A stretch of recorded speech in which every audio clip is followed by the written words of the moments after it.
4월 10일 총선 후보자 등록이 마감됐습니다. 지역구 후보자는 전국 254개 지역구에서 699명의 후보자가 등록을 마쳐서 평균 경쟁률은 2.8대 1을 기록했습니다. 본격적인 선거 레이스가 시작됐는데요. 더불어민주당 전략공관의 소속이자 인재영입위 간사를 맡은 김성한 의원과 얘기를 나눠보겠습니다. 김 의원님 안녕하십니까? 네, 안녕하세요. 네. 여야 공천이 마무리됐고 지금 총선 후보자들 등록 마쳤는데요. 네. 김 의원은 인재 영입, 또 전력 공천 맡으셨잖아요. 중요한 책무를 맡으셨는데 어쨌든 후보 등록 마지막까지 이런저런 여진이 있었습니다. 민주당 공천에 대한 평가를 한다면 어떻습니까? 한번 점수를 매길 수 있을까요? 저희 스스로를 어떻게 점수를 매기겠습니까? 네. 제가 이제 인재위 간사를 맡아서 총 27명의 인재를 영입하거나 내부 발탁을 했는데요. 네. 일단 인재 영입과 관련해서는 초기에 인재 영입 위원장이 이재명 위원장이니까 혹시 이재명 가까운 측근들을 영입하는 거 아니냐 이런 의심의 눈초리가 좀 있었는데 네. 27명 중에 단 한 명도 소위 측근 공천 얘기를 들은 분은 한 분도 없었거든요. 네. 이제 그런 면에서 대체로 평가는 인재 영입은 좀 잘한 거 아니냐 이런 의견이었고 이제 공천 과정에서 소위 이제 친명 비명 논쟁이 좀 있긴 있었는데 네. 그것도 이제 지금 상황에서 보면 국민의힘에 비해서 훨씬 더 단호하게 이 변화를 추구했다는 점에서 국민들이 상대적으로 후한 점수를 주는 것 같긴 한데요. 네. 점수를 우리가 얘기하긴 곤란하니 그건 국민들 몫으로 남겨야겠습니다. 그러겠습니다. 뭐 투표 결과로 나중에 보여주겠죠. 그러겠죠. 서울 강북을 공천을 두고 마지막까지 논란이 있었습니다. 여기가 박용진 의원 지역구인데 정봉주 전 의원에 이어서 조수진 변호사도 그만두게 됐고 한민수 대변인을 전략 공천했습니다. 급작스럽게 하다 보니까 한 후보의 경우 주소가 송파에서 정작 자신의 지역구는 투표가 어렵다 이런 지적이 나왔는데요. 이에 앞서서 공천 과정에서 뭐 친명 비명 논란도 있었고요. 그 점에 대해서는 어떤 답변이세요?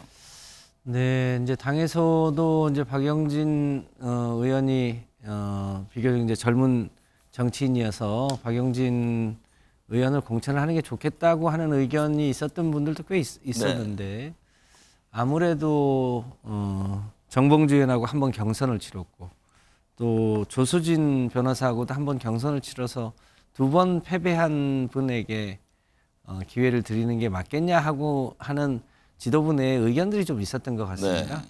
그래서 아마 대표도 최종 고심 끝에 새로운 사람을 공천하게 됐는데요. 적어도 이 문제가 친명 비명 이런 문제는 아닌 것 같고요. 네.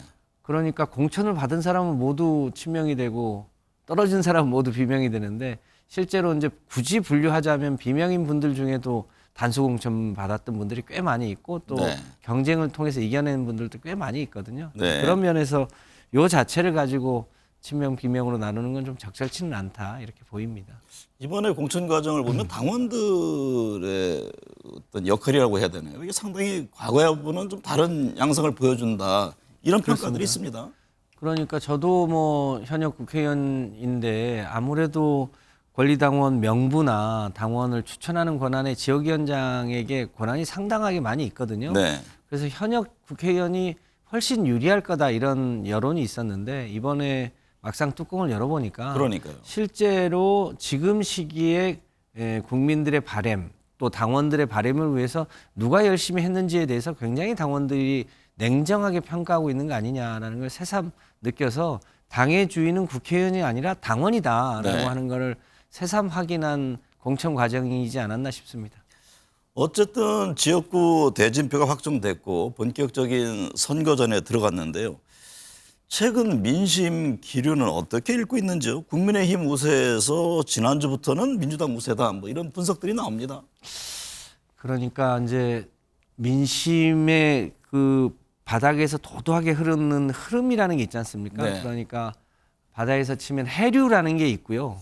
바다 밑속에서 깊이 흐르는 그리고 이제 파도가 이렇게 출렁이는 게 있는데 윤석열 정부 들어서서 지방선거 직후 2달이 지나면서부터는 윤석열 정부에 대한 국정평가가 단 한 번도 소위 좋아진 적이 없었거든요. 네. 그러니까 부정이 대략 이 30에서 40 사이였고 그러니까 부정이 부정이 60 60 내외였고 긍정이 이제 35 전후였는데 그게 단 한 번도 바뀌지 않았습니다. 네. 그렇게 보면 해류의 기저에는 소위 윤석열 정부에 대한 심판 기조가 쭉 깔려 있었고요. 또 일정한 시기에 이제 파도가 약간 출렁이긴 했는데 네. 그 파도를 보신 분이 뭐랄까 좀 움직였다 이렇게 보는 거고요.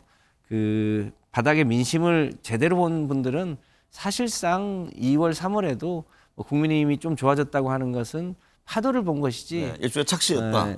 이런 민심의 분석이군요. 깊이를 본 건 아니었다 네. 보여집니다. 최상병 수사 외압 의혹으로 그 수사를 받고 있던 이종섭 전 장관 호주 대사 임명을 둘러싼 논란이 있습니다. 네. 민주당은 지금 해병대원 사망 사건과 관련해서 최상병 국정조사 특검, 이종섭 특검, 뭐 쌍특검 1 국정조사라고 하던데 강력하게 지금 요구하고 있는 상황인데요. 이걸 21대 국회에서 처리할 방식입니까? 그러니까 뭐 현실적으로 총선 치룰 때까지는 뭐 국회를 열 수가, 할 수가 없죠. 네. 없지 않습니까? 이제 4월 10일 이후에 21대 국회의원의 임기가 5월 30일까지거든요. 네. 그러니까 그 기간 동안에 국회가 어느 정도 역할을 할 수 있겠냐에 이제 문제겠는데 지금 국민들의 이제 최근에 이제 바람으로 보면 여러 가지 문제가 많이 있습니다만 소위 최상병 사망 사건과 관련한 외압 의혹이 이종섭 이제 전 장관의 이제 호주 대사 뭐 도주 대사라고도 표현하는데 네. 그 과정에서 전면으로 이제 불거진 거 아닙니까? 또 그 전 과정에서 그러니까 본인이 사인까지 했던 것을 뒤집었는데 이종섭 장관이 전 장관이 그 장관이 뒤집기 직전에 용산 대통령실로 전화를 받았다는 게 이제 기록으로 확인된 거 아니겠습니까? 네. 그러면 이 외압 의혹이 사실상 윤석열 대통령의 직접 지시이거나 직접 지시를 누군가가 건네받아서 했다고 하면 이건 명백한 일종의 이 국기문란에 해당되고 이게 만약에 사실이면 실질적으로 대통령 탄핵 사유에도 해당될 수 있기 때문에 굉장히 엄중한 사안이고 이거는 22대 국회까지 미룰 수 없는 사안이기 때문에 네. 21대 국회에서 국정조사 등을 이제 적극 추진해 보겠다고 하는 당의 의지인 것 같습니다. 네. 조국 혁신당 바람이 한차입니다. 지역구는 민주당, 비례는 조국 혁신당을 찍자 이른바 지민 비조 네. 이걸 외치고 있는데요. 민주당으로서는 비례대표 의석수가 줄어드는 것을 그냥 지켜보고만 있을 수는 없을 테고 분명 조국 혁신당의 바람 득과실이 있을 것으로 보여집니다. 그래서 그런지 최근에는 아군 우군 이런 표현까지 그렇습니다. 쓰던데 예. 선거를 지금 17일 남겨놓은 시점에서 지민비조라는 것을 어떻게 보고 계세요? 일단 지민 비조라는 용어는 이제 조국 혁신당에서 주에서 주창하고 있죠. 네. 주장하는 전략 아니겠습니까? 네. 이제 지역구는 민주당을 찍되 비례는 조국 혁신당을 찍자라고 하는 일종의 자기 당의 캠페인 전략인 거죠. 네. 뭐 그 당에서는 당연히 펼 수 있는 전략이라고 보여지고요. 근데 저희 당 입장에서는 당연히 지민, 비민, 네. 소위 몰빵론, 몰빵론 얘기하더만요. 이겠죠. 저희가 조국혁신당이 소위 지민 비조 이 캠페인을 하고 있기 때문에 확실히 지역구에서는 조금 더 도움을 받는 건 사실일 텐데 그럼에도 불구하고 이제 저희가 제1당을 목표로 하고 있고 또 열심히 해서 과반수를 목표로 하고 있기 때문에 그렇기 위해서는 또 저희 당에서 함께 만든 더불어민주연합이 네. 더 많은 의석을 차지해야 될 필요가 있기 때문에 저희는 저희대로 또 적극적으로 홍보를 해서 뭐 유권자의 선택이겠습니다만 저희가 지민 비조를 찬성하기는 어렵고 네. 지민 비민 지민 비민 이른바 몰빵. 몰빵 네. 목표를 해야겠죠. 조국 혁신당의 약진이 반 윤석열 성향이기도 하지만 반 이재명이기도 하다 이런 분석이 있습니다. 현재는 민주당과 조국 혁신당이 같은 목표를 향해 뛰고 있지만 총선 뒤에 야권 세력 재편을 점치는 분들도 있던데요. 조국 혁신당이 잠재적인 경쟁 상대로 봐야 합니까? 이 조국 혁신당이 처음 만들어질 때 과정을 조금 더 살펴볼 필요가 있는데요. 네. 그러니까 이제 소위 조국 가족을 윤석열 이 소위 검찰 독재 정부가 사실상 도륙을 하지 않았습니까? 서울대 교수에서도 쫓겨나게 하고 그 표창장 하나를 가지고 그 배우자를 4년간 감옥에 살리고 심지어 그 딸이 소위 이제 의대 이 자격증까지 박탈하고 사실 고졸자로 만들어 버렸는데 그럼에도 불구하고 끝까지 소위 망신주기와 도륙을 해와서 거의 막판까지 몰린 조국 이제 당대표 입장에서는 피해갈 길이 없어서 선택한 마지막 길인데 다만 본인의 선택이 이 소위 야권을 교란시켜서 소위 윤석열 심판 전선을 분열시키면 안 되겠다고 하는 고민이 있었기 때문에 네. 소위 지역구에 후보를 내지 않고 비례대표 후보만 낸 거 아니겠습니까? 네. 이제 그런 면에서 보면 이게 무슨 반 윤석열, 반 이재명 이렇게 보는 건 적절치 않아 보이고요. 반 윤석열이면 틀림이 없습니다만 소위 이제 그 뭐랄까요? 거의 마지막 이 벼랑 끝까지 몰린 이 조국 교수와 또 그와 함께하는 세력들의 일종의 보다 선명한 기치를 건 새로운 깃발 뭐 이런 측면에서 이해해 주셔야 되지 않겠나 싶습니다. 총선 뒤에 이게 어떻게 작동할 거냐? 그거는 아직 뭐 총선 때까지도 한치 앞이 안 보이는데 총선 뒤 일까지 우리가 어떻게 하겠습니까만 일종의 등대 정당 역할을 하겠다고 했기 때문에 그 등대 정당과 또 선의 경쟁들을 해 나가면서 보다 긍정적인 시너지를 낼 수 있지 않겠나 지금은 네. 그렇게 판단합니다.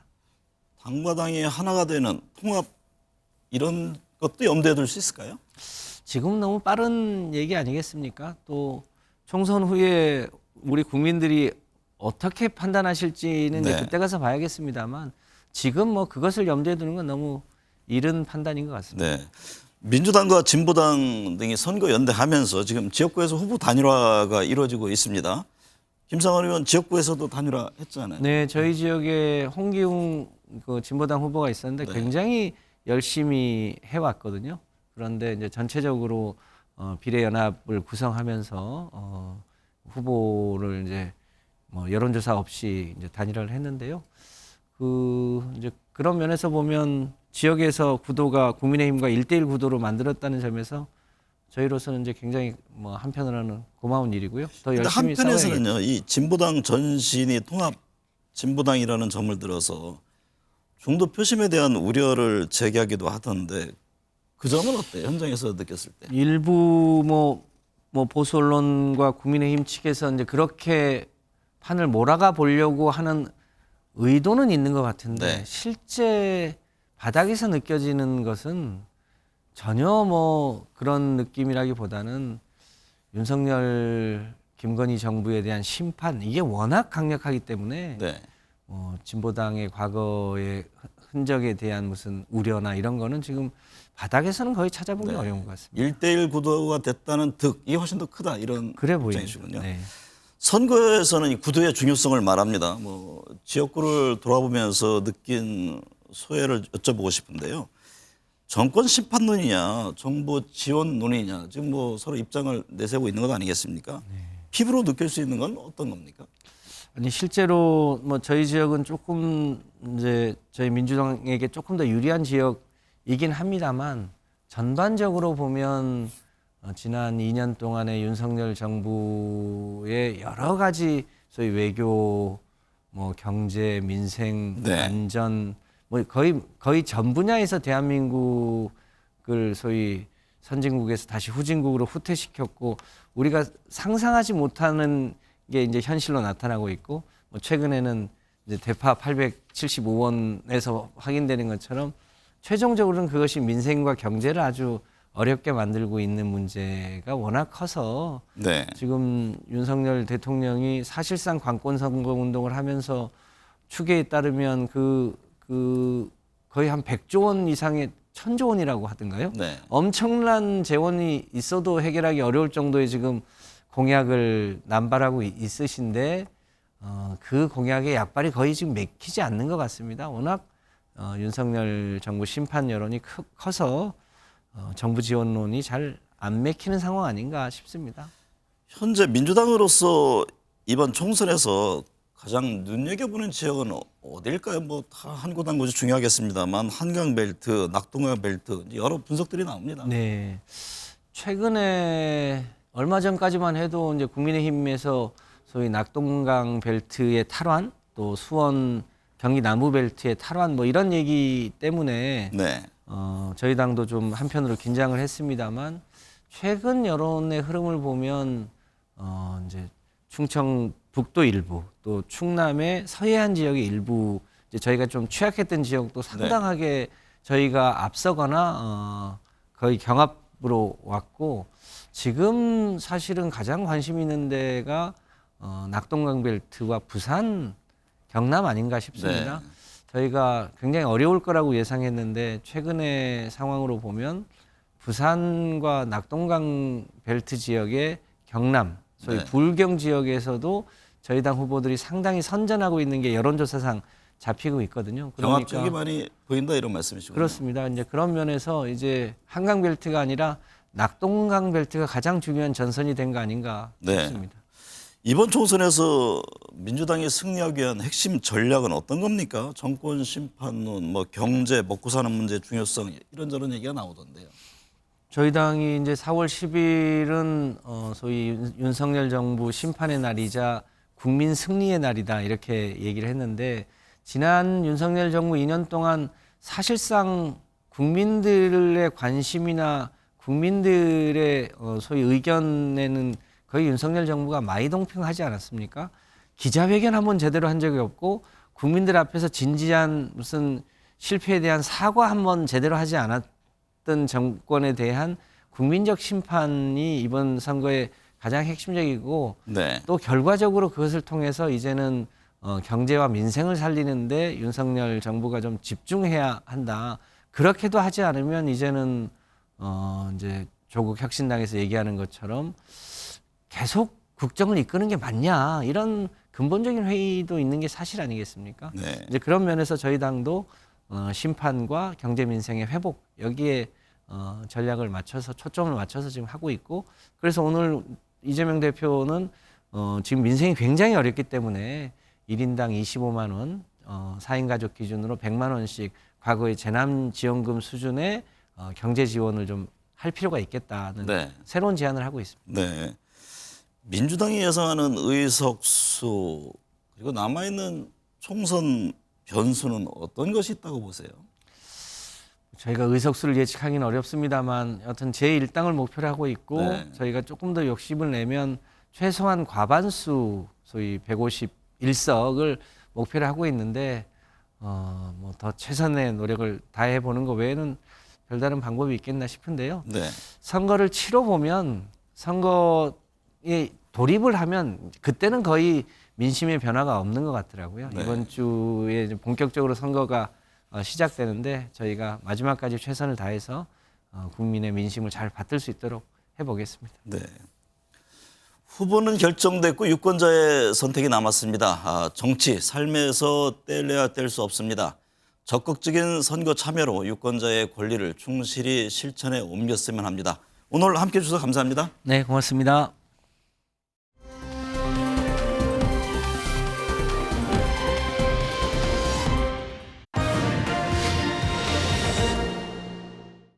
민주당의 선대위 기구들을 보면요.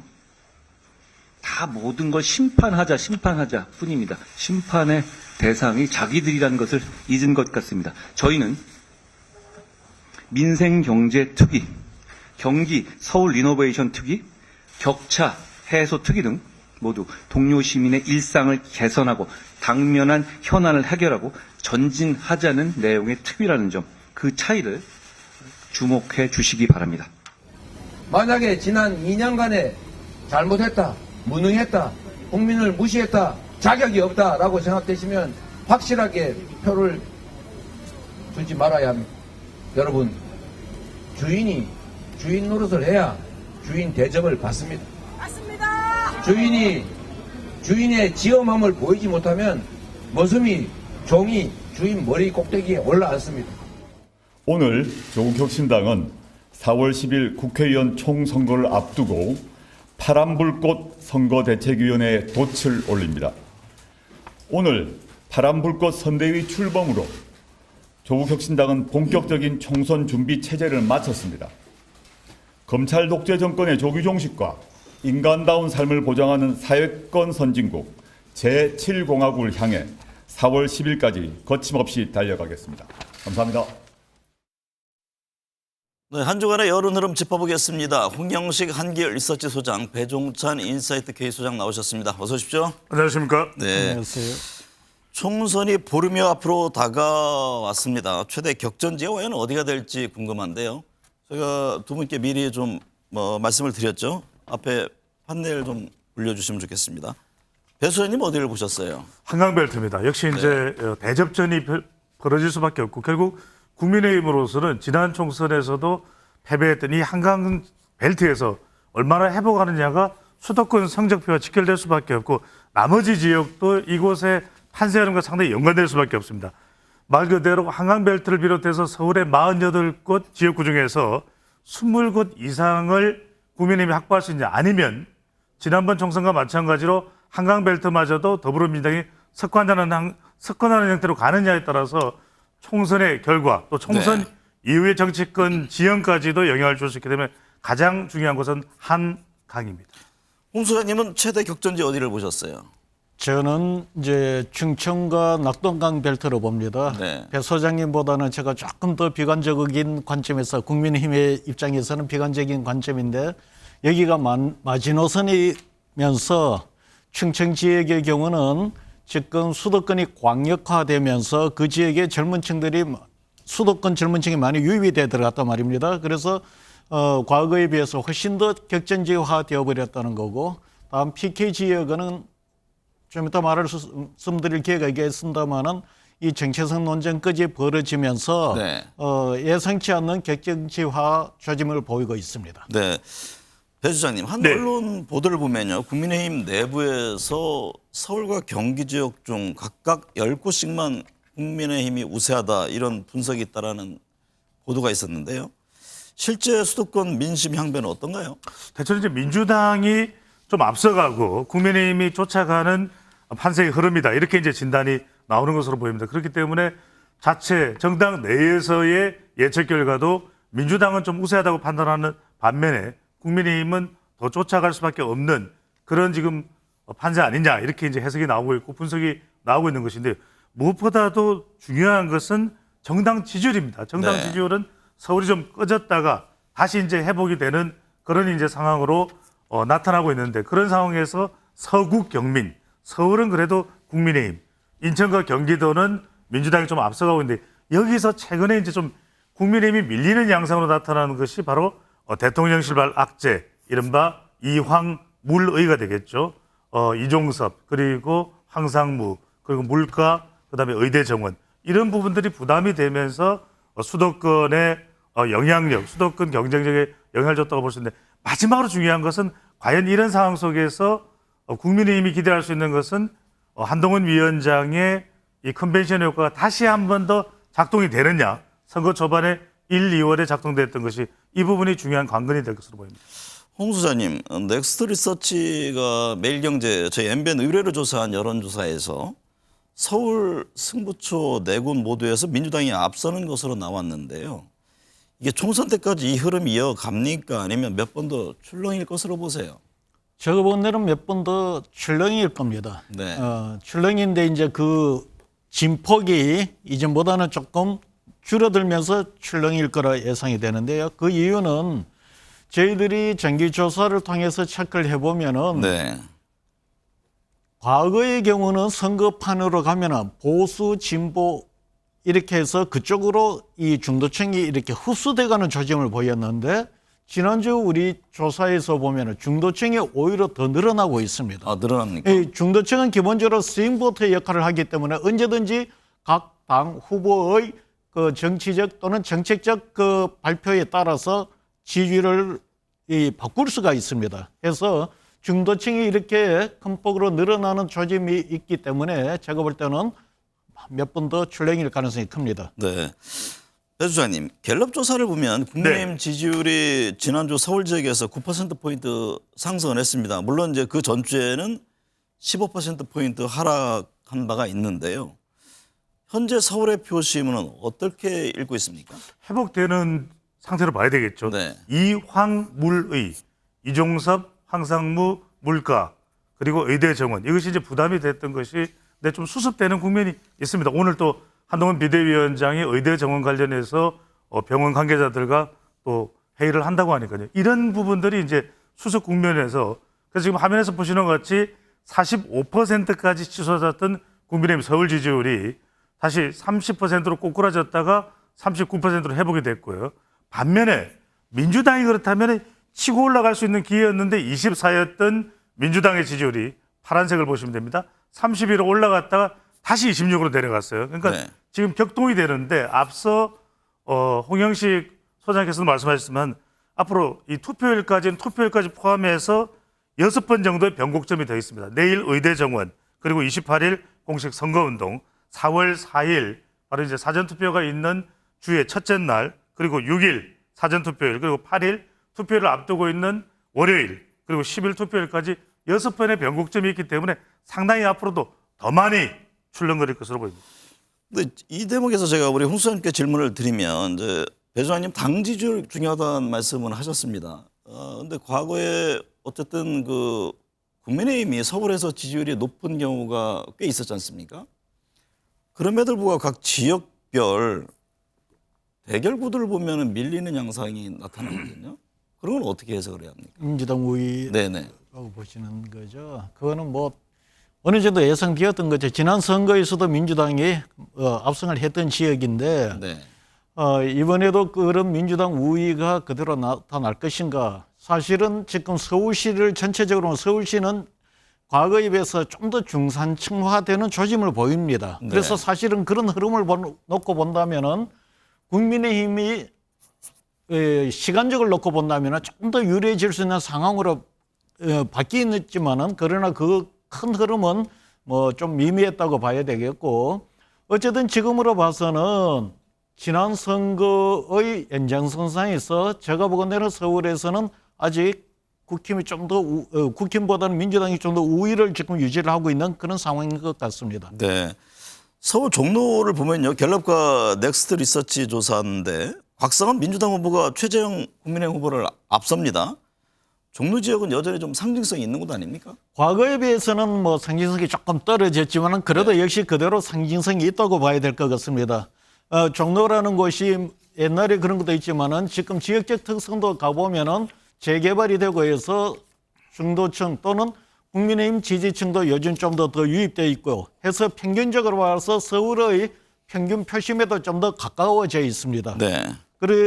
그런 상황에서 과거부터 거기가 정치 1번지라고들 했기 때문에 각 당에서 그 지역에만큼은 상당히 대표 주자급 상징적인 인물을 내고 있습니다. 그러다 네. 보니까 지역과는 달리 양당의 전략적인 어떤 그런 그 공천 포석이 있다 보니 좀 더 큰 상징성을 갖게 되는 거고 그 결과 이 종로에서의 그 선거 결과는 다른 지역으로 영향을 미치는 그 영향력도 커지고 있습니다.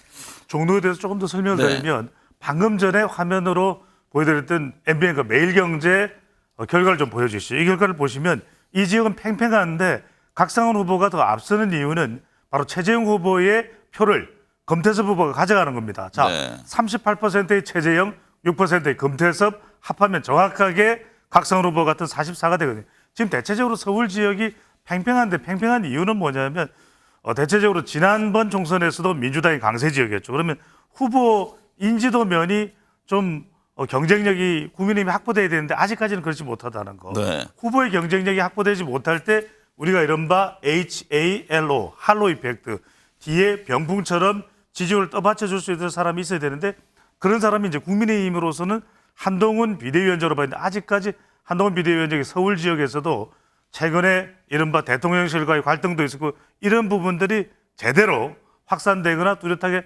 나타나지 않는 이유로 볼 수가 있는 거죠. 서울 뭐 영등포 갑이라든가 동작을 역시 관심 지역인데 배 주장님 예. 제가 질문을 드리고 싶은 지역은 국민의힘 텃밭인 서울 강남을 지역에서도 박수민 국민의힘 후보와 강청희 민주당 후보가 오차범위 접전을 벌이고 있다. 이런 여론조사가 꽃이라는 데서 나왔는데 네.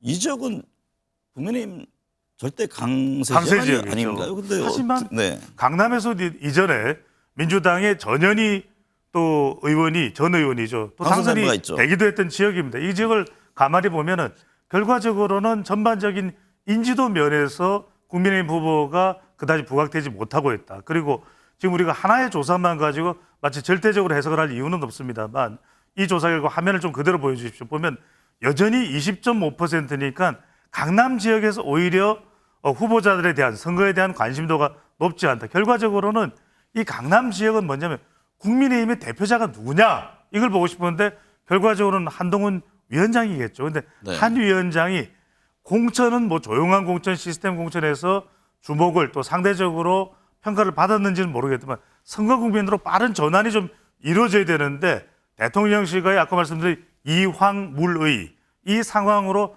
빠른 전환이 이루어지지 못한 것도 강남 지역 이 여론조사 결과에 상당한 영향을 줬다고 볼 수가 있겠죠.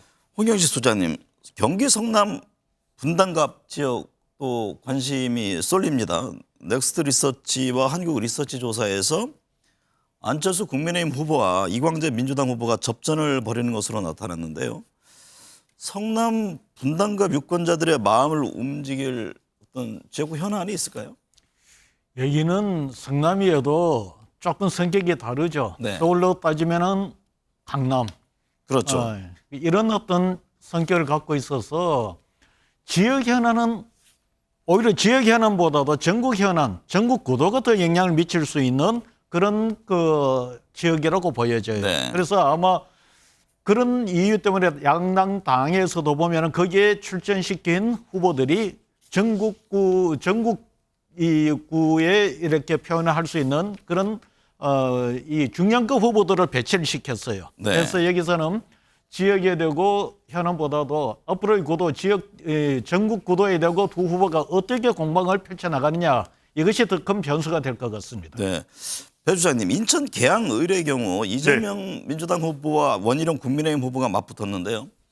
지난주 조사를 보면 지지율 격차가 5%포인트에서 17%포인트까지 차이가 좀 다양하게 나옵니다. 이게 들쭉날쭉한 조사 결과 어떤 부분을 주의 깊게 봐야 할까요?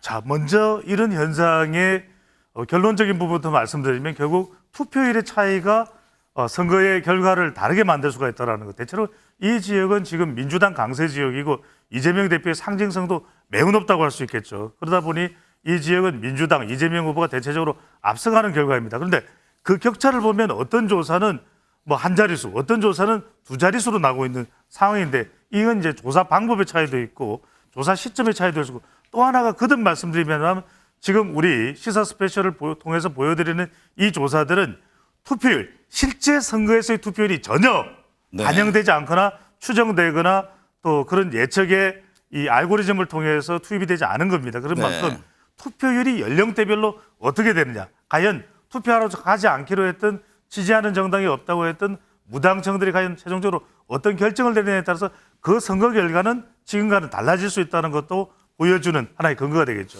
네, 몇 곳 좀 더 살펴보는데 좀 짧게 하고 가보겠습니다. 홍 소장님, 아까 낙동강 벨트의 중요성 강조하셨잖아요. 여야 접점을 보이고 있는 접전을 벌이는 지역들이 많은데 지난 21대 총선 때 국민의힘이 4석, 민주당이 5석을 가져가긴 했었는데요.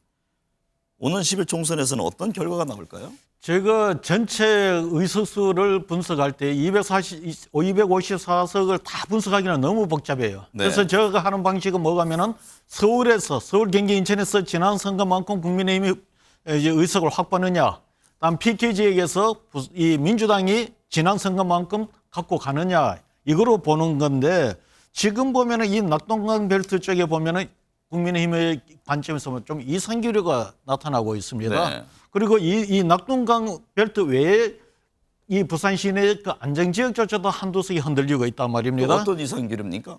저기 그 민주당과 진보당 단일화돼 있는 지역, 네. 김희정 후보가 있는 진보당 후보가 앞서는 걸로 나오대요. 거기는 저기 단일화된 진보당 후보가 앞선 거로 나오죠. 연제구. 거기는 낙동강 별도로 분류가 안 되었던 지역이죠. 그래서 제가 보건대는 민주당이 참 상황에 따라서는 지난 선거보다 더 선전하지 않을까 이렇게 보여집니다. 네.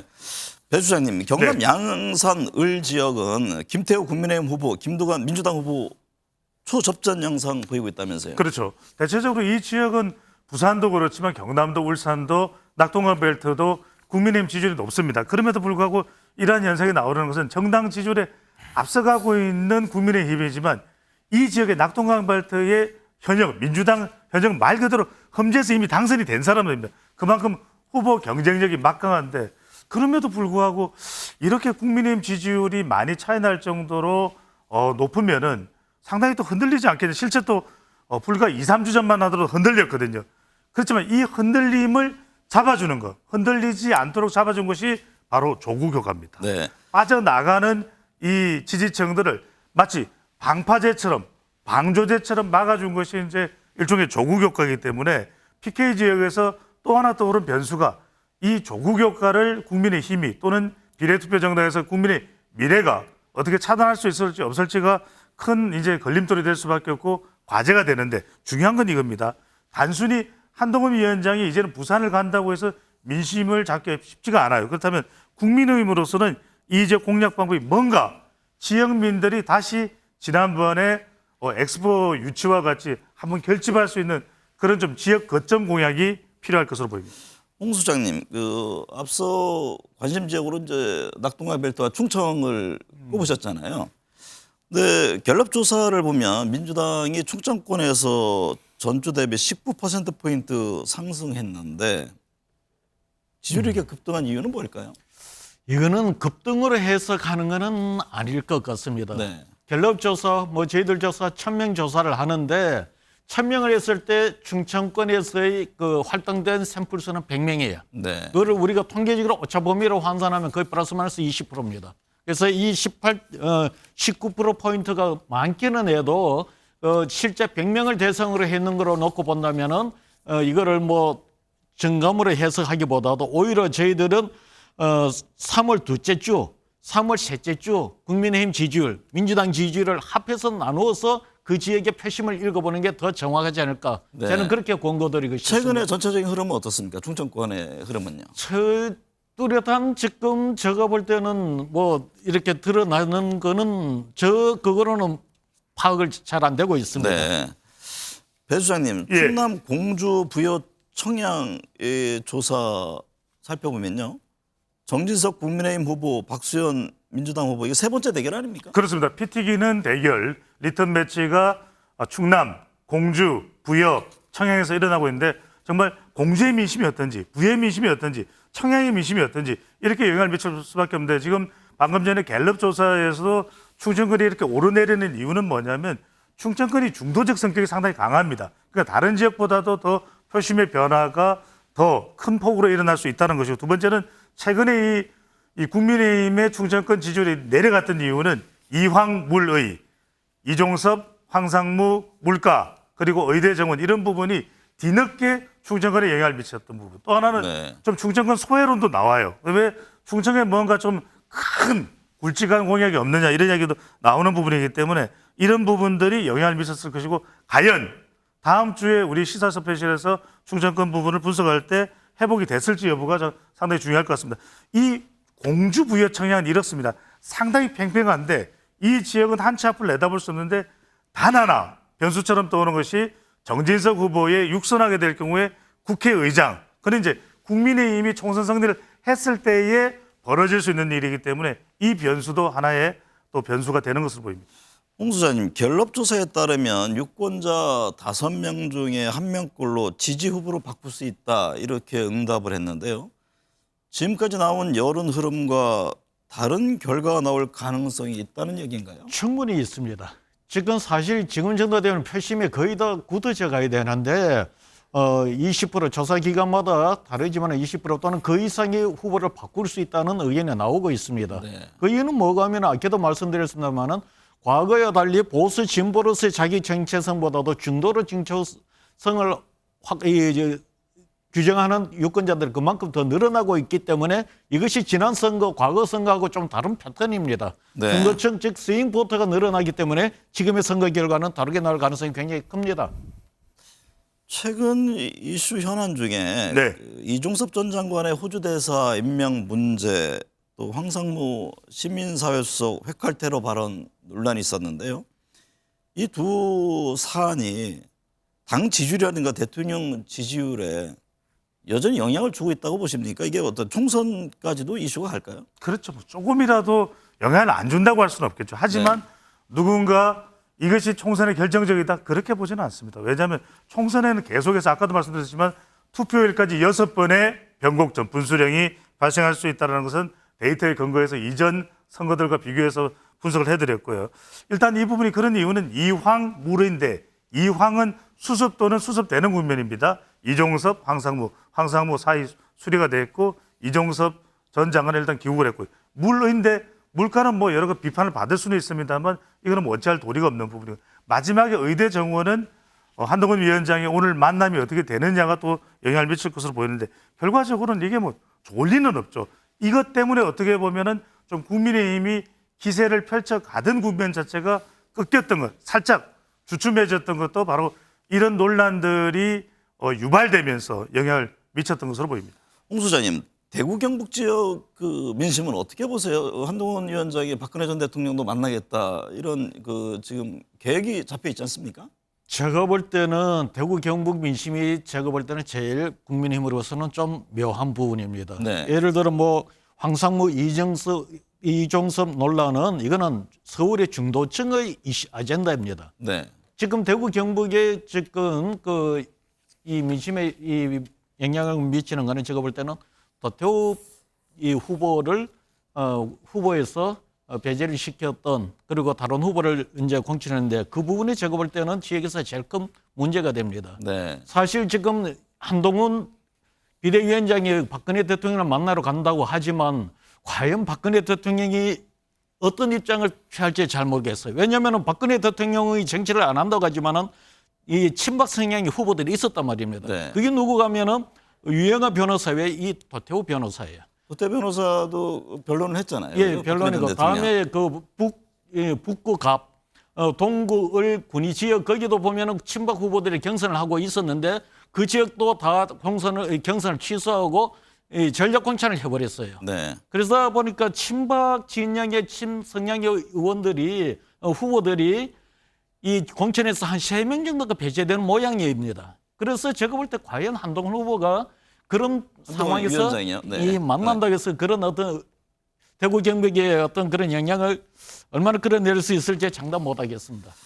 배 수장님, 예. 조국 혁신당 움직임 어떻게 보세요? 지금 비례대표 과연 몇 석을 가져갈 것이냐 이 점에 대한 관심이 큽니다. 그렇죠. 지금 뭐 총선 최대 돌풍이라고 봐야 되겠죠. 지금 현재 발표되고 있는 비례투표 정당 의향의 이 결과들을 종합적으로 분석을 해보면 지금 화면으로 보는 조사 결과에서도 갤럽에서 22% 이런 결과가 나온다는 건 정말 돌풍의 돌풍이거든요. 말 그대로 더불어민주연합을 위협할 뿐만 아니라 비례투표 정당에서 지금 바로 화면에 보시는 경우에는 국민의 미래까지도 위협을 할 정도이기 때문에 말 그대로 뭐 10명 이상의 이 제테로라면 후보자 당선이 가능할 수 있고 말 그대로 반윤, 반명 최대 수의 정치 세력이 될 것으로 예상됩니다.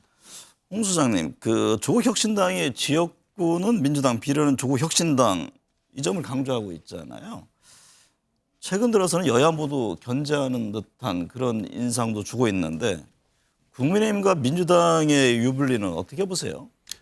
참 민주당으로서는 묘한 상황이 되었습니다. 네. 그런데 조국 혁신당이 등장함으로 인해서 우리가 정당 지지를 잃는데 좀 혼선을 가져온 것 같습니다.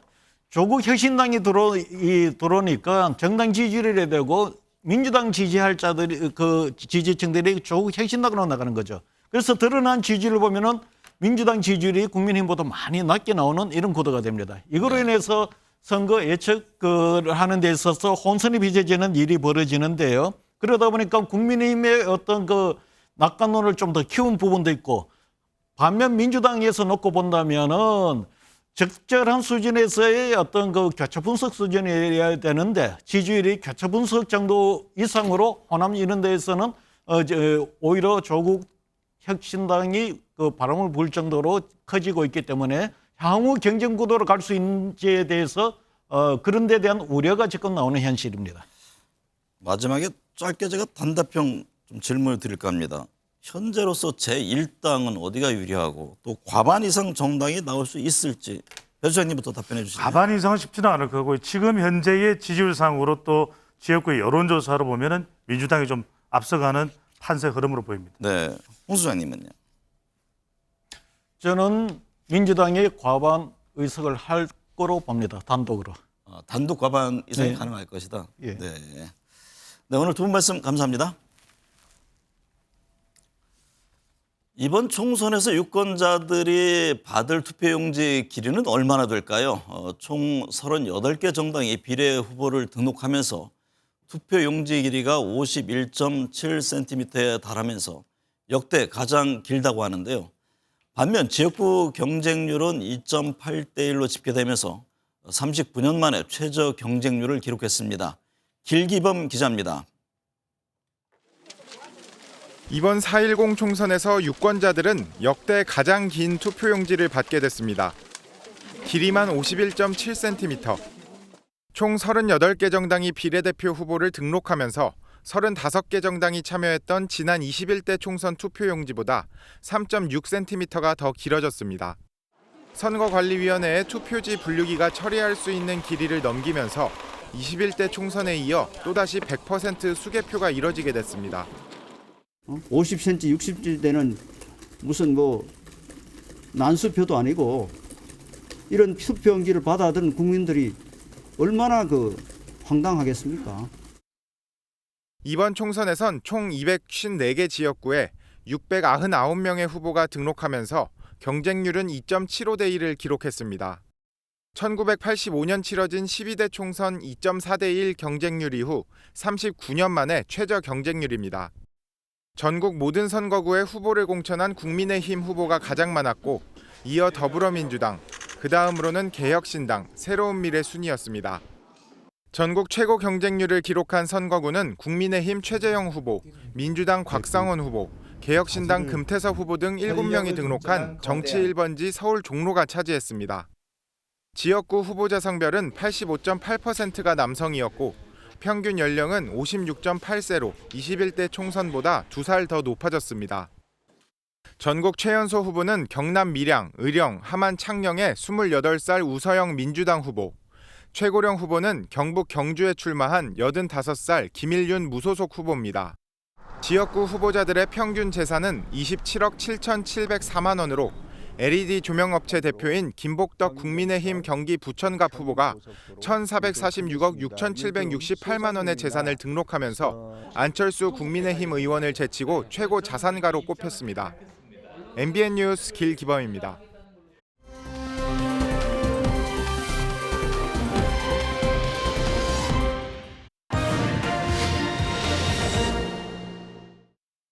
네, 정치 현안 짚어보겠습니다. 정우김 전 새누리당 의원, 김성환 시사평론가 나오셨습니다. 두 분 어서 오십시오. 안녕하세요. 김 평론가님, 이종섭 전 장관 호주 대사 임명 문제를 놓고 여야가 연일 공방을 이어가고 있습니다. 더불어민주당이 윤석열 대통령과 대통령실 관계자들을 고위공직자 범죄수사처에 고발했네요. 네, 이번이 두 번째 고발인데요. 네. 지난번에 이종섭 대사 임명 직후에 그때도 직권남용 혐의하고 범인 도피 혐의로 고발을 한 번 했었거든요. 이번에 이제 허위 공문서 작성 혐의인데요. 이게 무슨 얘기냐면 대통령실에서 공수처가 이종섭 대사 출국을 허락했다는 식으로 이제 발표를 하지 않았습니까? 네. 근데 실제로는 공수처가 우리는 거기에 협조하거나 아니면은 해외 출국에 동의한 적이 없다 이렇게 얘기를 했었잖아요. 네. 그 부분이 지금 허위 공문서 작성에 해당이 된다 이렇게 보고 있는 겁니다. 네. 그러니까 앞으로 공수처가 다 알다시피 많은 분들이 다 아시는 것처럼 공수처에는 여러 가지 이제 법률 내용이 포함되어 있는데요. 일단 3조를 보면 대통령과 대통령실에서 어떤 자료를 제출해달라고 요구하거나 아니면 의견 제시조차 할 수 없도록 되어 있습니다. 왜냐하면 네. 공수처가 수사 대상이 대통령하고 대통령실 관계자, 상급 이상, 그리고 대통령 배우자, 사촌인의 친족까지 수사할 수 있도록 되어 있거든요. 근데 대통령실에서 공수처가 수사하라 마라 이렇게 입장을 밝히게 되면 그게 일종의 수사 압박이 될 수 있기 때문에 그런 부분을 엄격하게 금지하고 있는데 대통령실이 허위 사실을 공표를 했다. 이 부분에 네. 대해서 문제 삼고 있는 겁니다. 정우김 전 의원님, 국민의힘은 공수처의 수사 지연이 문제의 핵심이다 이런 입장입니다. 네, 한동훈 위원장은 선거 전인데 바로 이 선거 직전에 정치적인 사안을 준비도 아직 공수처가 하지 않은 상태에서 강력하게 언론 플레이를 했기 때문에 이게 문제의 핵심이다. 그리고 일단 본인이 입국을 했는데 지금 수사가 이루어지지 않고 있는 것에 대해서 강력한 그 유감의 입장을 지금 표명하는 것인데요. 사실 지금 선거의 와중에 이종섭이라는 변수가 이렇게 튀어나오게 된 것은 국민의힘의 출마자들에게는 상당히 부담스럽고 뼈아픈 일인 것은 맞습니다. 네. 이런 가운데 공수처는 이 대사 소환 조사가 당분간 어렵다 이런 공식 입장을 내놨는데 당연히 이 대사 측은 공수처 방침에 강하게 지금 반발하고 있는 상황이고요. 이유가 뭡니까? 일단 그 공수처는 수사가 지금 할 준비가 되어 있지 않다고 얘기를 하는 거고요. 네. 이 대사 측에서 볼 때는 그러니까 수사를 이렇게 할 준비도 안 돼 있는데 왜 출국금지 조치를 취했느냐 이 부분에 대해서 지금 반발하고 있는 겁니다. 거꾸로 얘기하면은 지금 이 대사가 귀국한 상황에서 지금 할 거면은 지금 조사를 하라 이제 이런 압박을 가하고 있는 거라고 볼 수 있는데요. 근데 논리상으로 조금 말이 안 되는 게 그동안에 이제 검찰이 출국금지 조치를 취한 경우가 보통 피의자에 대해서는 대부분 출국금지 조치를 동시에 취하지 않습니까? 네. 근데 그거하고 비춰봤을 때도 공수처가 출국금지 조치를 취하는 것에 대해서 문제 삼기 쉽지 않은 데다가 공수처가 소환 조사할 준비가 안 돼 있다는 것도 문제 삼고 있는데 지난 1월에 압수수색을 했다는 거 아닙니까? 근데 이번에 이종섭 대사가 해외 출국하기 전에 휴대폰을 제출했다고 하는데 이미 바꾼 휴대폰을 제출했다는 거잖아요. 그럼 그 이전에 휴대폰은 그럼 어디로 갔느냐 이런 문제가 제기가 될 수밖에 없고요. 그리고 이종섭 대사가 당시 국방부 장관이었는데 수사 외압 의혹을 제기했을 때 근데 그 밑에 있었다고 하는 국방부 차관인 신범철 후보는 지금 총선 출마 중이에요. 네. 그리고 국가안보실에서 뭔가의 메시지를 전했다고 의심받고 있는 임종득 전 국가안보실 2차장 같은 경우에도 지금 단수공천을 받아서 출마를 한 상황이란 말입니다. 네. 그러면 아래에 있는 사람들을 수사하고 난 다음에 그리고 난 다음에 국방부 장관 당시에 지금 이종섭 대사를 조사를 해야지 그게 순서가 맞는 것인데 이종섭 대사 지금 밑에 있는 사람들을 조사도 못하고 있는 상황인데 이종섭 대사만 불러서 조사하라 이렇게 얘기하는 것도 수사 절차상 맞지 않다는 거예요. 어쨌든 국민의 입장에서는 이 문제를 빨리 정리하고 싶을 텐데요. 어떤 해법이 있을까요? 일단 이종섭 대사 문제가 지금 선거의 한가운데 17일밖에 안 남았어요. 이제 네. 투표 날이. 근데 아직까지 소환이 되지도 않고 계속해서 이제 대사와 공수처 간의 공방이 이루어지고 실제로 당에서 할 일은 다 했습니다. 그러니까 대통령실을 향해서 그 이전에 이제 시민사회 수석의 굉장히 부적절한 발언도 있지 않습니까? 그것에 대해서도 잦은 사태로 정리가 필요하다. 그 다음에 이종섭 대사와 관련해서는 빨리 귀국해서 조사를 받으라는 입장이었는데 그래서 결국은 그 요구가 받아들여져서 지금 들어와 있는 상황이기 때문에 당이 할 수 있는 일은 없습니다. 근데 공수처가 지금 준비가 되어 있지 않다고 하고 이종섭 대사도 총선 전에는 다시 출국할 계획이 없는 것으로 알고 있는데요. 사실 이거 자체로 지금 문제가 해결되었으면 좋겠으나 중요한 건 유권자들의 이제 반응 아니겠습니까? 네. 그런데 실제로 사실 국민의힘이 공천이라든지 모든 과정에서 민주당보다 잡음이 덜했었고 또 나름대로 한동훈 대 이재명의 구도로 나아가는 것 같다가 이종섭 대사 임명과 함께 정권 심판론이 굉장히 지금 확대되는 추세에 있거든요. 그래서 가장 큰 변수가 되고 있기 때문에 이거를 회복시키는 데 있어서 굉장히 고민이 많을 거라고 생각해요. 그리고 날짜가 지금 얼마 남지 않았기 때문에 내부에서는 이거 자체가 가장 큰 고뇌가 아닐까 이런 생각이 들어요. 말씀하신 대로 채 3주 남지 않은 총선인데 정부 지원론이냐 견제론이냐 이런 묻는 여론조사에서 지원론이 36%, 견제론이 51%로 응답을 했습니다. 지역구 표심에 이 같은 흐름이 반영이 될까요? 그러니까 지금 상황으로는 그럴 수밖에 없다 이렇게 말씀드릴 수밖에 없는데요. 왜냐하면 이게 이제 양 당으로 결집되어 있는 지지층에서만 나타나는 현상이 아니라 네. 중도 부동층에서도 똑같이 이런 현상이 나타나고 있다고 하는 거예요. 그리고 이 격차가 지금 더 벌어지고 있다고 하는 게 더 심각한 문제인데요.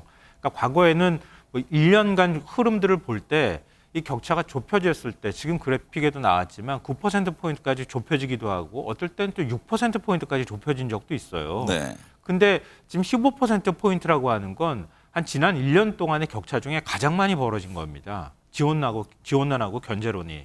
이 격차가 벌어진 게 그냥 한순간에 확 달라붙거나 이렇게 하지는 않는다는 거 하는 거예요. 네. 그러니까 중도 부동층까지 좀 정권 심판론에 기울어졌다고 하면은 아무래도 이게 자연스럽게 지역구 투표에 연결될 수밖에 없다 이렇게 보는 거는 뭐 불가피할 것 같습니다. 정호김 의원님, 국민의힘 한동훈 비상대책위원장이 주말 외부 일정을 줄이고 지지율 반등 또 주요 격전지에 대한 전략을 고민하고 있다고 하는데요. 전국 의대 교수 협의회와 만남을 갖기도 하고요. 수도권 위기론 국민의힘 어떤 구상을 할까요? 지금 한동훈 위원장이 본인 스스로가 이제 9회 말 투 스트라이크 상황인 것 같다 이렇게 이제 자신의 입장을 이야기하고 총선 날까지 최선을 다해서 그 유권자들에게 표를 호소하겠다라는 입장이고요.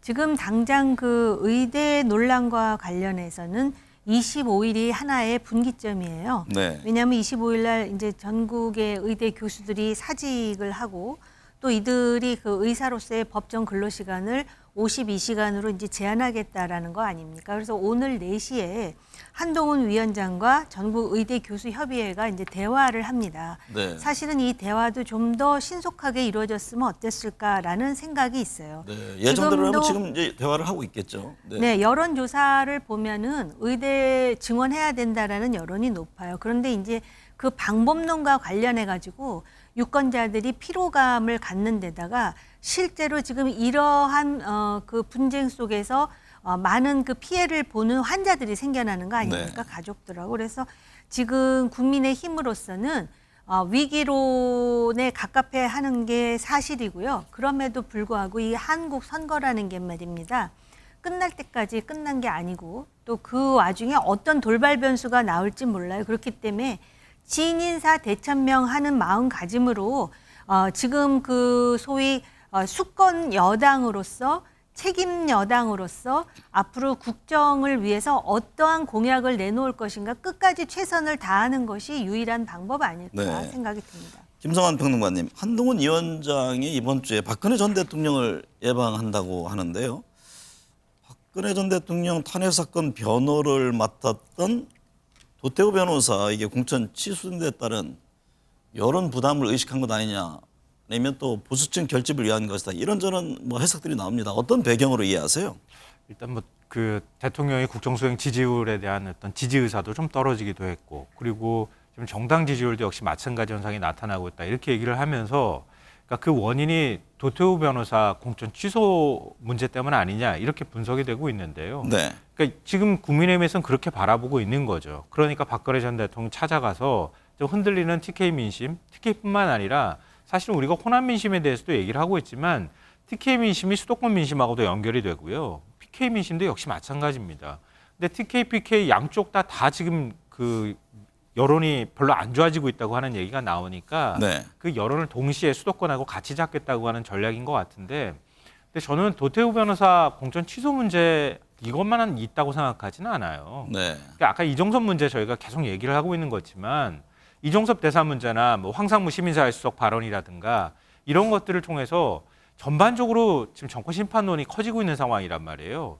또 역으로 그동안에 대통령에 대한 지지 의사를 확실하게 가지고 있었던 지역에서도 실망감이 커지고 있는 거라고도 볼 수 있거든요. 네.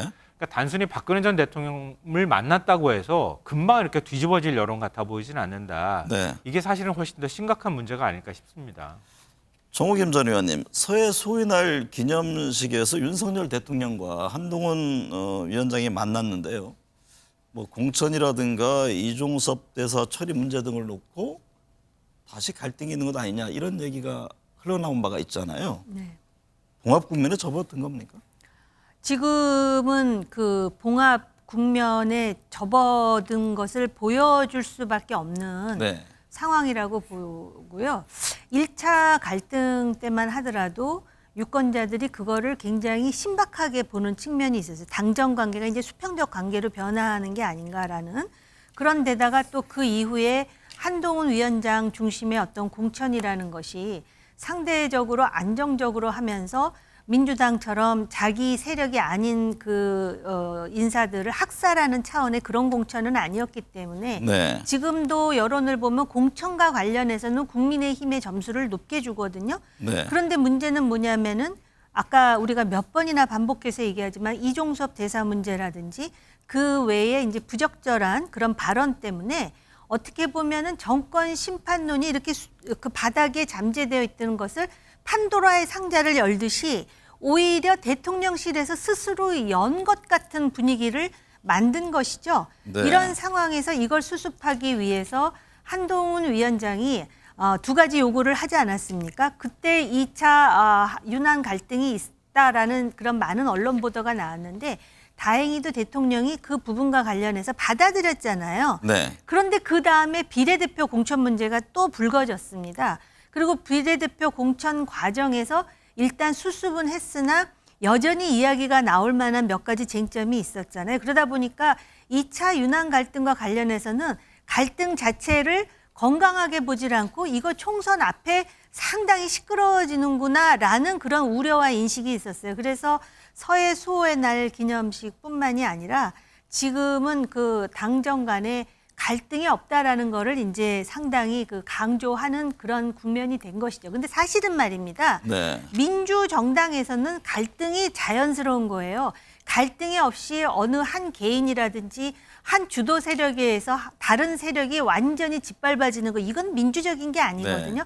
그럼에도 불구하고 이 당정 간의 이러한 어떤 파열음에 대해서 우려하거나 또 이걸 이용하려는 목소리들이 있다 보니까 없다라는 걸 상당히 지금 강조하고 있는 것 같습니다. 여권 일각에서는 한동훈 비대위원장 단독으로 선거를 끌고 가는 게 한계가 있는 것 아니냐 이런 지적도 나온다고 하는데요. 선대위 체제의 변화 가능성도 있습니까? 2주 남짓 남았는데 선대위 체제를 어떻게 변화할 수 있겠습니까? 네. 변화한다 하더라도 지금 원톱 체제인 한동훈 비대위원장 체제에서 그걸 또 다른 누군가를 또 데려오는 것도 쉽지 않을 거고요. 네. 물론 이제 실무적으로 바꿀 수 있는 여지는 남아 있겠지만 아무리 바꾼다 하더라도 그 바꿨다고 국민들의 평가가 달라질 것 같지는 않다 이렇게 보이고요. 결국 국민의힘은 그동안 한동훈 비대위원장에 너무 지나치게 의존한 것도 하나의 문제라고 지적될 수밖에 없어요. 우리 경제에서도 계란을 한 바구니에 담지 말라고 얘기했는데 한동훈 위원장 선거로 이번을 치르려고 했던 거 아닙니까? 네. 그러면서 정권 심판론을 좀 희석시키는 전략으로 가겠다는 건데 한동훈 위원장이 사실 좀 멋지게 정치하길 기대했던 분들이 많을 거예요. 그런 네. 기대 심리가 한동훈 위원장에 대한 지지로 전 모였다고 생각하거든요. 근데 그동안에 사실은 보여준 게 이재명 대표 공격하거나 민주당 공격하는 것밖에 없다. 이런 것에 대한 피로감이 좀 누적된 측면이 있다고 보이고요. 네. 둘째로는 저희가 뭐 눈차 얘기하는 것처럼 그러니까 선거를 앞둔 상황에서 한동훈 위원장이 뭔가 하더라도 대통령이 나서면 할 수 있는 게 없구나라는 걸 이번에 확인한 거 아닙니까? 그러니까 아무리 여권 지지자라 할지라도 이번 선거 앞둔 상황에서 싸움하거나 갈등할 수 있는 부분이 있다 하더라도 서로 하지 말았어야 된다고 보는 건데 대통령이 노골적으로 불쾌감을 드러냈다고 하는 얘기가 나오고 한 위원장하고 2차 뭐 대전을 치르니 2차 충돌을 했다고 하는 언론 보도가 나오고 그 이후에도 뒤끝이 개운치 않은 결말이었단 말이에요. 이런 모습들을 보면서 여권이 과연 아니고 윤석열 대통령이 과연 계속 국정을 이런 식으로 끌고 갈 선거를 이겨가지고 끌고 갈 의지가 있느냐 이런 부분들을 좀 의심받고 있는 상황이다. 거기에 네. 따르는 이 뭐랄까 심판 여론 아니면은 실망 여론이 지금 계속 반영되고 있는 상황이다 이렇게 봐야 될 것 같습니다. 위기의식과는 달리 정영환 국민의힘 공천관리위원장이 153석 플러스에서 한 170석은 돼야 하지 않나 생각한다고 밝혔습니다. 어떤 배경으로 보세요? 그러니까 책임 정당으로서 네. 국정 운영을 원활하게 하기 위해서는 그러니까는 153석 플러스에서 170석이 될 것이다가 아니라 돼야 하지 않나라고 네. 생각한다라고 과반은 하지 넘어야 않습니까? 된다. 근데 이제 보통 일반적으로 이렇게 그 지지자들의 경향성을 보면 보수 지지자들은 어떤 식으로든 선거일에 투표장에 나온다라는 그런 통념이 있지 않습니까? 그러니까 최대한 나와서 투표해달라라는 자신의 어떤 그 희망을 이렇게 표출한 것이 아닌가. 그러면서 1, 2주 후에는 다시 상승 곡선을 그어서 치고 올라갈 것이다라는 기대감을 표출했습니다. 이런 심리적인 무장은 굉장히 중요하다고 생각을 해요. 끝까지 최선을 다하는 것이고 그런 차원에서 한동훈 위원장이 오늘 의대 교수협의회에서 또 어떤 대화의 결론을 낼지도 좀 지켜봐야 될 것이고요. 이게 지금 일희일비할 것이 아닌 것이 요번에 보면은 전혀 공천 못 받을 사람이 마지막 순간에 공천이 되기도 하고 또 다 된 줄 알았는데 등록일 지나서 지금 취소가 되는 사람도 있잖아요. 그리고 한국 정치는 생물과 같다라고 얘기하지 않습니까? 그래서 제가 요기 베라의 말을 인용해서 끝날 때까지 끝난 것이 아니다. 그러니까 그 보수 정당의 공관위원장이 그 정도는 돼야 되지 않느냐, 치고 올라갈 것이다 하고 이렇게 붐업하는 것 같습니다. 말씀하신 사항이기도 한데요. 민주당이 세종시갑 이영선 후보를 공천 취소하고 제명 조치했습니다. 갭투기 의혹이 제기된 이 후보가 재산 보유 현황을 허위로 제시했다는 게 이유인데요. 의석수를 한석 포기하면서까지 선제적 강경 조치를 한 배경은 어떻게 보세요? 일단 선거는 뭐 어떤 방식으로든 계속 치러가는 과정에서 악재라는 건 나올 수밖에 없는 거거든요. 근데 국민들이 제일 민감하게 반응하는 게 성추문과 관련돼 있는 거, 막말. 여기에 더불어서 부동산 문제란 말이에요. 근데 지금 이영선 후보가 당에 제출했던 자료하고 선관위 제출 자료하고 다르다는 거 아닙니까? 당에 제출했을 때는 갭투기 의혹이 없는 것처럼 그렇게 제출을 해놓고 선관위에 자료 제출하는 재산 등록한 내용들을 보니까 뭐 제가 좀 얼추 세보니까 아파트, 오피스텔 뭐 이렇게 합쳐서 상가까지 11채더라고요. 근데 그게 자기 자산은 1억 남짓밖에 안 되고 전체 그 가액으로 보면 한 39억 가까이 되는 상황인데 37억 원 넘게 대출을 받았다는 거예요.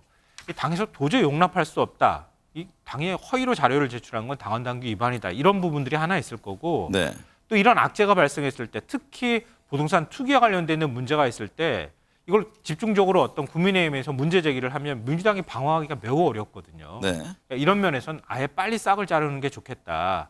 악재가 나온다 하더라도 그 이후에 사후 조치를 얼마나 신속하게 하느냐가 중요하기 때문에 그런 문제에 있어서는 한석을 잃는 한이나 버리는 한이 있더라도 다른 의석을 지키는 전략을 선택했다 이렇게 생각합니다. 이재명 대표가 정권 심판론 실정론에 목소리를 높이고 있습니다. 한편에서는 특유의 사이다 발언이 다시 시작됐다 이런 분석과 함께 조국 혁신당과 선명성 경쟁을 하고 있다는 얘기가 나오네요. 네, 그 조국 혁신당 대표가 사실은 상당히 간명하잖아요. 그리고 그 나름대로 이 지지자 내지는 유권자들이 받아들이기에 아주 쉽고 명쾌한 그런 주장들을 내놓지 않습니까? 그것에 대해서 찬성하든 반대하든 그러다 보니까 진영의 왼쪽에 있는 유권자들이 그 조국 혁신당과 조국 대표에 대해서 굉장한 관심과 지지를 보내고 있습니다. 그것이 무엇으로 나타나느냐면 최근에 여론조사를 보면 비례대표 지지 여론이 조국 혁신당이 어떤 여론조사는 지금 그 민주당의 위성정당보다도 더 압도하는 것까지 나오고 있습니다. 그리고 또 일각에서는 만약에 조국 혁신당이 지역구 후보까지 냈다면은 이 판세가 상당히 더 그 다이나믹하게 움직였을 거다라는 그런 그 가정법적인 그런 단언을 하는 목소리도 나오거든요. 그러다 보니까 이재명 대표로서는 이러한 조국 혁신당을 의식하지 않을 수가 없죠. 그러다 보니까 몰빵이라든지 또는 우군보다는 아군이라는 논리로 지금 조국 혁신당을 경계하고 있는데요. 그래서 이제 뭐 그 사이다 발언을 하다 보니까 이 발언 자체의 수위가 상당히 넘나드는 그런 그 발언도 합니다. 예를 든다면 중국을 왜 집적거려요? 그러면서 그냥 쉐쉐, 중국에도 쉐쉐, 대만에도 쉐쉐 하면 되지. 뭐 이런 말을 해가지고 국민의힘으로부터 또 질타를 당하는데요. 이 국제 정치학의 유명한 교과서에 보면 국력의 중요 요소로 국가와 국가 지도자의 품격이라는 게 나오거든요. 근데 국내 정치도 마찬가지일 것 같아요. 각 정당 대표나 지도자의 언행이 가지는 품격도 굉장히 중요할 것 같습니다. 근데 이찍이라든지 쉐쉐라든지 이런 말들이 과연 품격 있는 용어인가? 이게 오히려 국민의힘하고 비교할 것도 없이 조국 혁신당의 조국 대표와 또 비교가 되는 측면이 있거든요. 네. 그래서 최근에 이재명 대표도 민주당 입단속하면서 셀프 입단속을 했다는 말까지 나오는 것 같습니다. 네. 김성환 평론가님, 한동훈 위원장이 선거가 끝나도 남아서 봉사하겠다면서 총선 후 유학설에 선을 그었는데요. 총선 뒤에 공적으로 봉사한다, 무슨 뜻일까요? 글쎄 왜 봉사를 언급했나 굉장히 저는 의아하기도 하고 그런데요. 네. 그러니까 지금 한 위원장이 대통령하고 갈등하고 있다, 또 봉합되지 않았다고 하는 여론이 나오는 상황에서 선거 끝나고 난 다음에 한 위원장이 해외로 나가는 거 아니냐 이런 이제 각종 설이 나오기 시작했잖아요. 네. 근데 지금 선거를 진두지휘하는 사람이 마치 도망가듯이 해외를 나가겠다고 하면 그러면 리스크가 커지는 측면도 있고 한 위원장 믿고 어떻게 투표하지? 이런 마음들이 생겨날까 봐 아마 이렇게 단속하는 발언을 한 것이 아닐까 싶고요. 저는 봉사라고 하는 단어를 사용한 걸 보면서 이 오세훈 서울시장 모델을 생각한 거 아닌가 이런 생각도 네. 좀 했어요. 네. 그러니까 해외 안 나가겠다고 말하지는 않았거든요. 그걸 반박하면서. 네. 그러니까 오세훈 전 시장이 무상급식 투표 실패하고 난 다음에 서울시장직 그만두고 그러고 난 다음에 코이카 해외 봉사단으로 나갔단 말이에요. 그리고 네. 한 아프리카나 이런 데 1년 동안 봉사를 하고 들어온 적이 있는데, 그러니까 해외 안 나가겠다고 하면서 봉사를 언급한 게 혹시 그런 모델을 생각한 거 아닌가 또 싶은데, 어찌됐든 간에 이런 얘기들이 계속 나오고 있는 것은 한 위원장뿐만 아니라 국민의힘 안에서도 좀 악재가 될 수 있다, 이런 점을 우려한 것 같습니다. 이재명 대표 총선 결과에 따라서 정치적 입장이 크게 달라지겠죠. 총선 이후 잠룡들의 운명은 어떻게 보세요? 제가 볼 때 이번 선거에서 가장 고 노무현 대통령의 어투를 좀 활용하자면 재미를 볼 사람은 조국 대표가 아닐까, 네. 그런 생각이 들고요. 그다음에 지금 잠룡들 중에 특히 국민의힘 잠룡들은 여전히 다크호스로 남기 위해서 정말 이번 선거에서 단 한 표 차이로라도 승리를 거머쥐어야 되는 것이고요.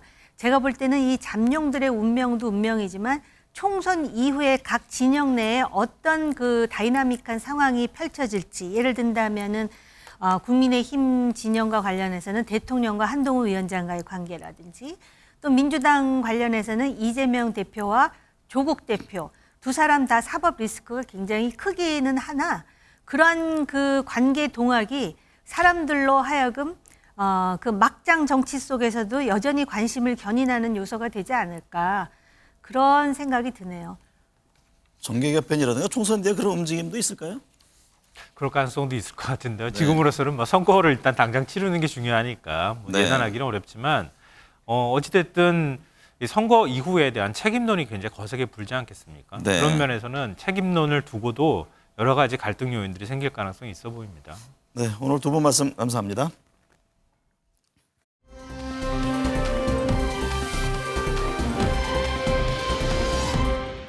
많은 사람이 같은 결론에 닿고 깨끗하게 소통하는 거지요.